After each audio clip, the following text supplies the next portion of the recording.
Bim, une nouvelle intro, je t'y attendais pas, putain. Et ouais, nouvelle intro pour le 8ème épisode, et cette fois-ci on va encore une fois s'attaquer au pilier de ce que j'appelle beaucoup trop souvent, le paysage sériel. On va parler de Breaking Bad. Breaking Bad, donc comme son nom l'indique, la rupture mauvaise? Non.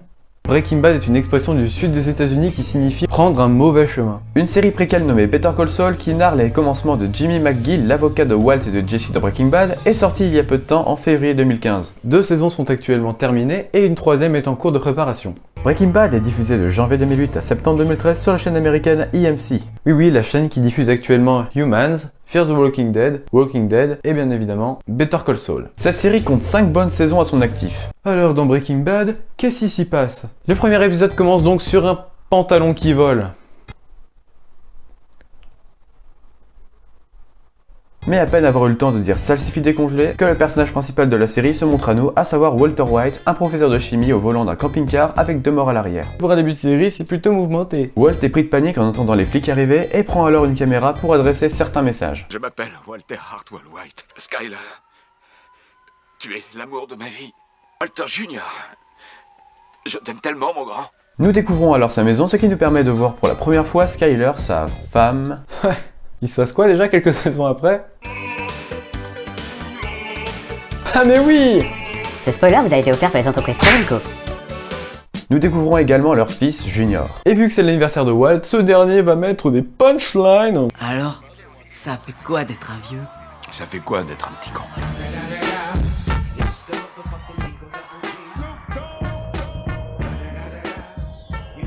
Après un speech sur son interprétation de ce qu'est la chimie, on se rend compte à quel point un petit détail peut l'énerver. Je placerai donc une valeur sur l'échelle de la transformation colérique de Walt, que j'appelle l'échelle de Walter. Et pour l'instant, on en est à 1 quoi, ça va. Scène suivante, on apprend alors que Walt travaille également dans une station d'essence pour arrondir ses fins de mois, et qu'il se fait importuner par son patron ainsi que par 2 de ses élèves. Bon là on va dire qu'il est à peu près à la valeur 2 quoi. Il s'énerve pas réellement, mais l'accumulation de ces petites choses va commencer à amorcer la petite bombe qui sommeille en lui. Ce n'est pas un kamikaze. Et alors au volant de sa voiture, la boîte à gants lui fait défaut.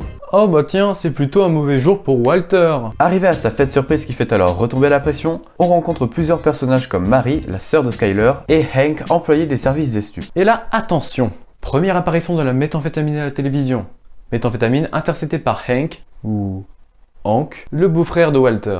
Et toute cette drogue et cet argent va peu à peu intéresser Walt. Le lendemain, alors qu'il travaillait à la station-service, Walt s'évanouit en voyant apparemment le pétard d'une femme en verre. Il peut proposer plein de sites. Ce dernier apprend alors qu'il a un cancer et est apparemment plus dérangé par une tache de moutarde que par sa mort relativement imminente. Chacun ses priorités, hein. De retour à son job dégradant, son patron lui prend encore la tête. Quand ce dernier dit ce qu'à peu près 97% des gens dans le même cas auraient rêvé de dire.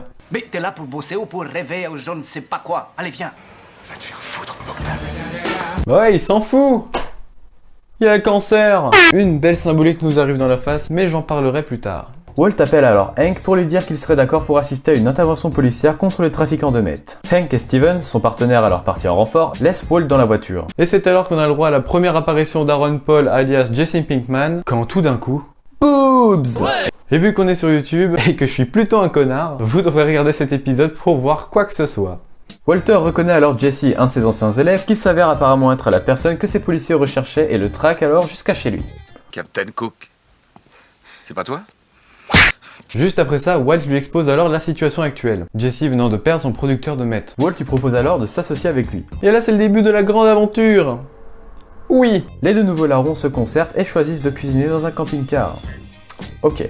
Un peu plus tard dans la journée, Junior essaye alors de nouveaux jeans quand d'un coup, un groupe de jeunes se mettent à se moquer de son handicap. Et là, White passe à l'action. Il fait le tour du magasin, arrive derrière un genre de lycéen musclé et lui marave les genoux bien comme il faut. C'était parfaitement légitime, mais ça lui met quand même le numéro 3 sur l'échelle de Walter.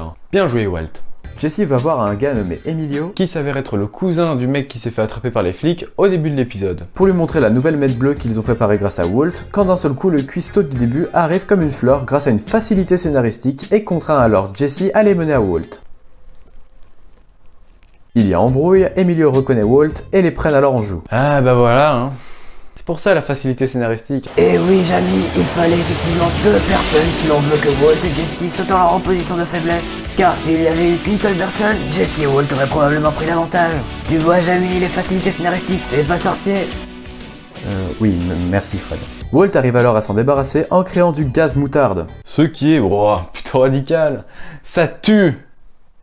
Il embarque Jesse avec lui dans le camping-car, mais pensant entendre des sirènes de flics, tente alors de se suicider, mais n'ayant pas enlevé le cran de sécurité de son flingue, il survécut. Il s'avérait alors que les sirènes étaient des sirènes de pompiers venus éteindre le feu provoqué par leur connerie. Putain, il est passé à ça de crever pour de la merde. Bravo Walt. Ah bah c'est bien Neil, super pour l'appareil photo, génial! Ce très long et complet épisode se conclut sur une démonstration de coït plutôt inattendue. Ah non mais là, si tu veux pas regarder l'épisode pour toi-même, là je peux plus rien. Je ne peux plus rien pour toi, je ne peux plus rien, je m'en vais. Voilà, je suis plus là. Ouais. Breaking Bad est devenu super populaire et super rapidement. Les 3 gros points forts appréciés du grand public sont selon moi le contexte, les personnages et le thème. Le thème de la drogue est devenu relativement récurrent de nos jours, comme dans le biopic Narcos ou alors dans une certaine partie de Mr. Robot. Mais dans Breaking Bad, ce thème est plus glorifié qu'autre chose. Ce qui donne ce fameux côté subversif à cette série. Sous une certaine interprétation, le seul point négatif qu'on pourrait reprocher à Breaking Bad est le fait qu'on filme une certaine réalité qui tend à rendre cool des trafics de drogue et autres pratiques clandestines qui détruisent des vies. Mais vu qu'au cinéma, dans les séries ou dans n'importe quelle autre œuvre audiovisuelle, on s'en bat les couilles! Parce que le but de ces œuvres n'est pas de filmer le réel. Et en plus, souvent, la série nous montre les grands dangers un peu de ce domaine qui est un peu les trafics de drogue, que sont un peu les trafics de drogue. Donc dans aucun cas on pourrait traiter Breaking Bad comme une série qui fait l'apologie de la drogue. Les personnages sont tous plus ou moins intéressants. D'un côté on a Walt, gentil père de famille, et de l'autre Jesse Pinkman, petit dealer relativement insignifiant aux premiers abords. Mais ça peu importe. La progression et l'évolution des personnages est bien plus importante. A l'inverse de Prison Break où les personnages passent de bad guy à mecs sympas qui sont cool, dans Breaking Bad c'est tout le contraire. Les personnages sont à la base des mecs sympas qui sont cool et deviennent petit à petit de réels criminels avec une carrure assez imposante. Mais je dis surtout ça pour Walt parce que Jesse de son côté subit plus qu'il ne fait subir. Ils se complètent bien et je trouve que leur complicité fait aussi le charme de la série. Walt tente parfois de rassurer Jesse, d'être là pour lui. Il est en quelque sorte la figure paternelle que Jesse n'a jamais vraiment eue. Et ça, c'est beau. En parlant des personnages, notre petite échelle de Walter continuera à grimper tout au long de la série, ce qui représentera vraiment la descente aux enfers de Walt, moralement parlant. Pour parler de réalisation, cette série a comme bon avantage d'être bien réalisée dans sa globalité, ce qui révèle une réelle implication du showrunner en charge de la série. Et les showrunners, j'en parlerai dans une prochaine vidéo. Mais aussi ce que j'aime beaucoup dans cette série, et dans plein d'autres séries en fait, c'est les symboliques. Et dans Breaking Bad, il y en a un peu partout. Et justement, revenons au premier épisode. Juste après que Walt apprenne qu'il ait le cancer, il prend quelques allumettes. Le feu représentant la vie et la progression de cette flamme représentant ses années à vivre, Walt jette une par une les allumettes dans l'eau pour signifier que sa vie à lui n'ira pas jusqu'à son terme de manière naturelle et qu'il sera stoppé par son cancer. Ou alors par la police ou un des cartels mexicains aléatoires. La musique est plutôt normale, à part certaines transitions intradigétiques et extradigétiques plutôt cool. Bon allez, une petite aparté. Une musique intradiégétique est une musique qui est jouée à l'intérieur du contexte narratif. Ça veut dire genre que les personnages peuvent l'entendre. Tandis qu'une musique extradiégétique est une musique à l'extérieur du contexte narratif, destinée à être entendue par un public, et non par les personnages. La musique n'est pas toujours présente dans les moments dramatiques, ce qui montre une réelle prise de conscience artistique visant à dire en gros que l'action se suffit à elle-même. Pas besoin d'en rajouter avec une musique dramatique. Je vous préviens par contre, le rythme est un petit peu lent. Non pas que ce soit un défaut, mais bon, je préfère prévenir. On a aussi le droit à quelques comiques de situation qui sont vraiment efficaces, mais qui sont un peu rares, du coup c'est bien parce que ça booste leur efficacité quoi. Bref, Breaking Bad c'est culte, c'est énorme. Si vous n'avez pas vu Breaking Bad, foncez, ça fait partie de toute la culture internet. Foncez. Elle s'est arrêtée à temps, au moins elle n'a pas pris les risques d'aller trop loin, quitte à que ça devienne un peu nul. Surtout qu'elle est considérée comme une des meilleures séries de tous les temps. Surtout qu'à mon avis, cette série va genre traverser les âges, et le fait de me dire que dans 5 ans, 10 ans et tout, on en parle encore, ça m'emplit de bonheur et de joie. Ce 8e épisode de série View est à présent terminé. J'espère qu'il vous aura plu. N'hésitez pas à partager cette vidéo pour participer à l'essor de la chaîne. N'hésitez pas non plus à vous abonner si ce n'est déjà fait. Et on se retrouve pour ma prochaine vidéo. Bon, je sais pas encore si ce sera un reality mirror ou un série view, voire un autre concept. Mais on verra. On verra. Salut!